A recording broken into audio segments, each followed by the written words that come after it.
এই যে ইঞ্জিনিয়ারিং কথাটা আপনি বললেন এবং আপনি মোটামুটি স্পেসিফিকভাবেই কিন্তু বললেন, এখন ঢাকার কিছু আসন, ঢাকার বাইরের কিছু আসন, বিরোধী দলের যারা নেতা নির্বাচিত হয়েছেন গুরুত্বপূর্ণ পদে, তাদের ব্যাপারে ওই কথাগুলো আছে। আমি নাম না বললাম আর কি, যে উনাকে নির্বাচিত করা হয়েছে, উনাকে নির্বাচিত করা হয়েছে, মানে এই খবরগুলো আপনাদের কাছে গেছে কিনা? মানে আপনাদের পক্ষেও যে ইঞ্জিনিয়ারিং করে কাউকে কাউকে জয়লাভ করানো হয়েছে, এরকম স্পেসিফিক আমাদের ব্যাপারে আমার কানে আসেনি অথবা আমরা শুনিনি।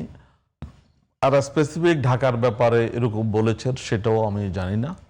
এজ এ হোল রাষ্ট্রীয়ভাবে ইলেকশন ইঞ্জিনিয়ারিং হয়েছেন, এটা অনেকে বলছেন, সুশীল সমাজ, রাজনৈতিক দল এরা বলেছেন। জি। আমাদের ঢাকার আসনগুলোতে, ঢাকাতে 11 দলীয় জোট 60টি আসন পেয়েছে।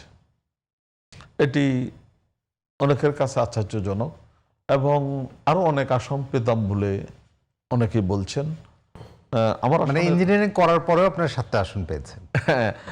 7টা আসন আমরা পেয়েছি না, আমাদের ওইখানে ইঞ্জিনিয়ারিং করে 7টা আসন দিয়েছে, বিষয়টি এরকম নয়। ওটা সারা বাংলাদেশের নির্বাচনের ব্যাপারে বক্তব্য।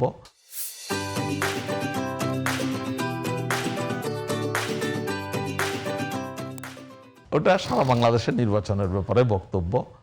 তো আরো পাওয়ার ব্যাপার ছিল, আরো পাইতে পারত হয়তো। আমরা একটু স্যারের কাছে আসি। তো সেই ক্ষেত্রে ইঞ্জিনিয়ারিংটা স্পেসিফিক কোনো আসন, কোনো ব্যক্তির, টোটাল সিস্টেমের ব্যাপার আমার আমির বলেছেন। আমিন বলেছেন। স্যার প্রশ্নোত্তর নতুন করে করেন না, মানে বড় বড় রকম কবির ভাই কিন্তু বেশ স্পেসিফিক ভাবে না না আমি ধন্যবাদ, দেশ বিদেশকে উনি সংযুক্ত না না আমি ধন্যবাদ জানাই কবির ভাইকে, যে কবির ভাই অন্তত মানে আমি যেমনটি করে বলছিলাম যে আমরা আসলে আমাদের সন্তানদের কাছ থেকে এমন কিছু শুনতে চাই না যেগুলা আগামী দিনের একটা বাজেট ইনস্ট্যান্স, মানে কঠিন কথাও যে আমি একটু সহজ করে বলা যায়, শালীনভাবে বলা যায়, শালীনভাবে সেটা বলা যায়। গুরুত্বপূর্ণ। তবে আমি কবির ভাইয়ের কথার সাথে শ্রদ্ধা রেখেই আমি ওনার কথার কয়েকটা জায়গায় একটু বিরোধিতা করতে চাই। সেটা হলো, উনি বললেন যে ছাত্র শিবিরের প্রসঙ্গ কেন টানলেন আমি জানি না, আপনি নামও উচ্চারণ করেননি, বলেনও নেই, সামগ্রিকভাবে বলেছেন। তারপর উনি বললেন যে ছাত্র শিবির জামাতের অংশ নয়। তা একটু বলি ভাই, আমি তো আপনার কথা শুনেছি, আপনার একটু আমার কথা শুনেন, লেখেন আর কি। তাহলে যদি না হয়, তা তাদের সাদিক কায়েম বা তাদের ঢাকা বিশ্ববিদ্যালয়ের ভিপিরা আমার নিজের নির্বাচনী এলাকায় জামাতির প্রার্থীর পক্ষে জনসভায় ভোট দাঁড়িপাল্লাই চাইলেন কেন?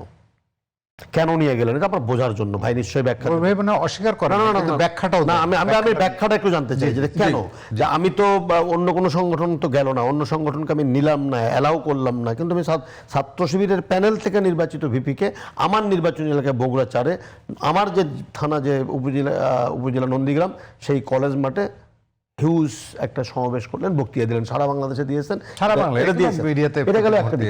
2 নম্বর যেটা হলো, আরেকটা দিক আছে, যখন ছাত্র শিবির ছাত্র সংসদগুলো নির্বাচনে প্রায় অধিকাংশ বৃহৎ বিশ্ববিদ্যালয়গুলো জিতলো, তখন এই কৃতিত্ব জামাত ইসলাম দাবি করলেন কেন ভোটের আগে? কারণ কেউ তো কারু না।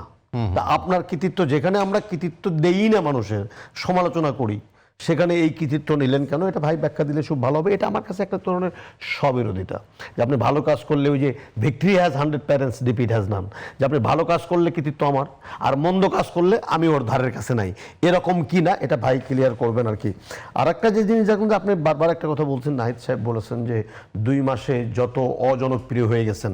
আমি একটা জিনিস চিন্তা করলাম যে আসলে এটা মাপলেন কি করে উনি? আমি সেটা ওনার কাছে বাটখারাটা কি, মাপকাঠিটা মানে মাপকাঠি বা ওনার কাছে বাটখারা কি? কারণ আমি যদি এখন মাপতে যাই বৃষ্টি কত সেন্টিমিটার হয়েছে বা কি হয়েছে, এটা কিন্তু বলা যাবে, আবহাওয়া অধিদপ্তরকে জিজ্ঞেস করলে বলা যাবে, আমার ওজন কতটুকু হলো এটা আমি দাঁড়ালেই বলা যাবে। উনি কি করে মাপলেন, এটা একটা সবচেয়ে বড় কথা।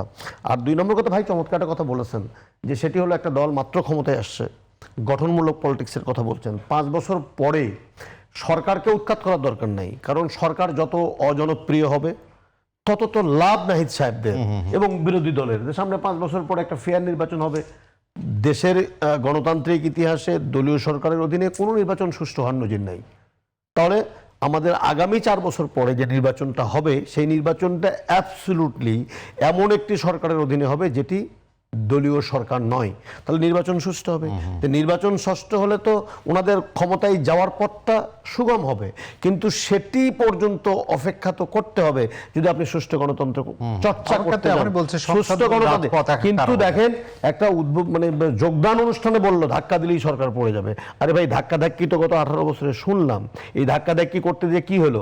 আপনি যেমনটি বলছিলেন যে যদি এই সরকার ফেল করে তাহলে কি জানি শব্দ বিএনপির উচ্চ পর্যায়ে নেতা হয়ে যাবে। শুধু বিএনপি কেন, সবচেয়ে বেশি ক্ষতিগ্রস্ত হবে এই এনসিপির ছেলেমেয়েরা।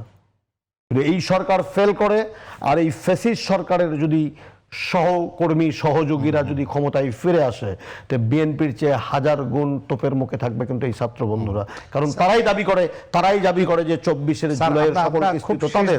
এবং শেষ করে দিই, এবং তারপরে বিএনপি জামাত কি রক্ষা পাবে? রক্ষা তো পাবে না। তারা তো 18 বছর যে জুলুম হয়েছে তার তো বেশি জুলুমের শিকার হবে।